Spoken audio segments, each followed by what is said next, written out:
Dostalo sa mi značnej pocty, že som mohol dneska uviesť knihu Jána Čarnogórského, denník 1994 až 2007. Dýchlo na mňa, že odpoveď na otázku, kto je Ján Čarnogórsky ako politik, je taká, že to je politik slovenskej nezávislosti. Jeho prístup, ktorý vidíme v tom denníku pojmu nezávislosť, je založený na presvedčení, že nezávislosť to nie je čosi, čo by začalo vyhlásením samostatnosti, naopak, že týmto ešte len začína, ale nezávislosť je niečo, čo si stále treba strážiť.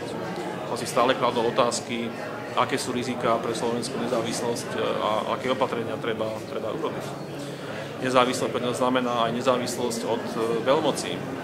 Nezávislosť pre ňo znamená presvedčenie, že aj malá krajina musí prísť na medzinárodnú scénu s niečím, čo je pre ňu osobité.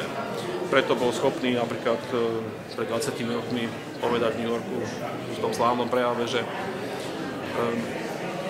budúci konflikt kresťanstva bude konflikt kresťanstvo versus liberalizmus. Veľa sa o tom vtedy diskutovalo. A to bolo v období, kedy sme ešte len porazili komunizmus. Nezávislosť pre ňo znamená určité sebavedomie. Ján Čarnogórsky bol garantom toho, že keď bola konferencia OSN v Káhire, celosvetová, kde bolo 20 000 účastníkov, no tak vtedy slovenská delegácia v réžii jeho strany bola najväčším spojencom Svätej stolice. Ján Čarnogórsky o týchto otázkach debatoval s pápežom. Pápež bol vďačný za jeho politiku. Takto by sa dalo pokračovať.